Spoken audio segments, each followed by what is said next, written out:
say, Top Billin. Hey, yo, man, I had a feeling something would happen on this front with the Eagles quarterback situation. And, man, this one couldn't be any better, in my opinion, just from my standpoint, right? Being as though y'all know I cover the Seattle Seahawks as well. And your man Sam Howell just spent a couple of seasons with the Seattle Seahawks. And he's somebody who I'm very familiar with since he was in high school. And I got a chance to be around him. Nobody better than Sam Howell to be a backup in the interim until somebody like Tanner McKee gets healthy. And you see right here, man, I thought we almost did it right. We'll talk about that here in a second, right? Vikings signing Carson Wentz, trading Sam Howell to the Eagles or whatever like that. When I first saw it, I saw Carson Wentz, I'm like, oh, shit.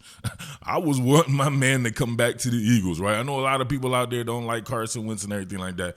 Listen, I'm not that type of bull, right? I'm sturdy in life, right? If I rock with you, I will continue to rock with you. Carson Wentz is somebody I definitely rock with extremely hard, right? No Diddy and pause and all that. He gave us some really good moments as a Philadelphia Eagle, so I still rock all my Carson Wentz shit. I had all that Pennsylvania shit back then and all that, so, I mean, that is what it is there. So happy to see him get a job with the Minnesota Vikings, but happy to have Sam Howell in the fold, who has a wealth of experience being a one-time starter, of course, with the Washington Commanders, and then getting a little bit of shine with the Seattle Seahawks, being in a really good organization that they have there. And he could not win the starting job there. So I believe Sam Howell's market in the NFL, I believe, will be a career backup. But he'll be one of the better career backups. Tanner McKee, I think, could be an upper echelon starter in the NFL. So that's something to look forward to here. But the particulars of the trade says Vikings receive a 2026 fifth-round draft pick and a 2027 seventh-round pick. That's interesting. Philly gets a 2026 sixth-round pick back and Howell. They signed Carson Wentz to sit behind J.J. McCarthy shortly after trading Howell. Yeah, I'm not sold on J.J. McCarthy either. I wish my boy Carson Wentz could get that job there. But, man, Sam Howell is his skill set. Howell's an average athlete, but he has pretty good pocket mobility. And he has the ability to improvise, as you can see him right here, being able to detach from the pocket, get the ball out to Brian Robinson. Right, you saw that? He had a breach there off the edge there with Jamal Adams blitzing. But he's able to keep his head up and make chicken salad out of chicken shit. Similar deal right here. You can see him to the last moment, stretch it out, and Jakob once again hitting Brian Robinson on the sideline for a long gainer. I actually wonder how Sam Howell will work behind the best offensive line in the game, man. Oftentimes when we saw him in Washington, they did not have a good offensive line. The Seattle Seahawks did not have a good offensive line when he was there either. So maybe he levels up in play, but he was normally working with, as you see right here going against us, my man BG right here collapse in the pocket. You can see him step up in the pocket, keep his eyes downfield, right? And he's still going to be able to detach while still keeping his eyes downfield. You can see where he's looking at right here. Get just enough space. Your boy Jordan Davis running right here. Jordan Davis running stiff as shit right here, right? Barely any bend in his knees. Look at that. No bend in his knees right there, so he's definitely not going to catch up to Sam Howell. Howell stretches that out just enough to where he's able to uncover and hit Antonio Gibson for a pretty good gainer.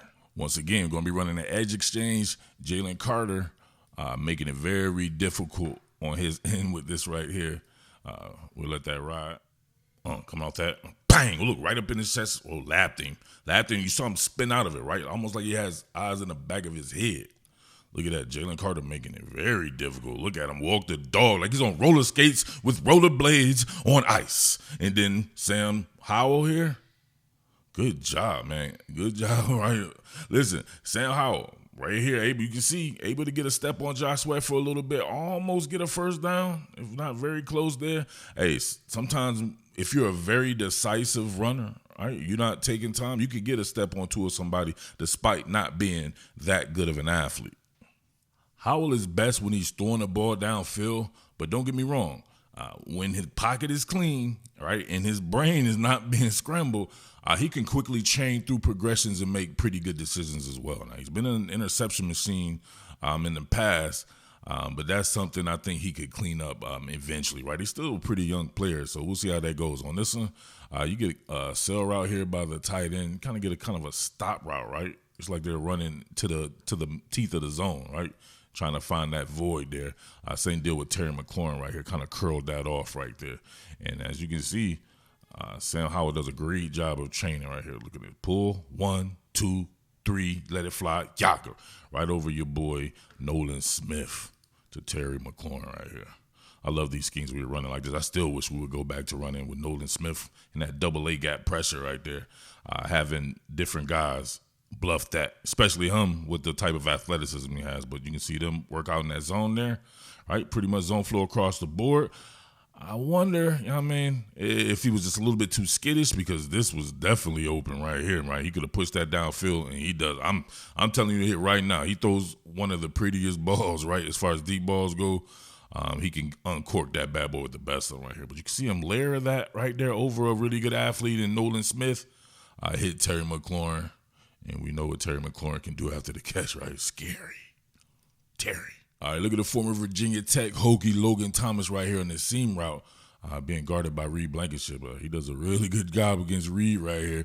You can see back then, man, we had Terrell Edmonds and shit. Look, Reed been the stalwart for a few seasons, and you still have people hating on Bull.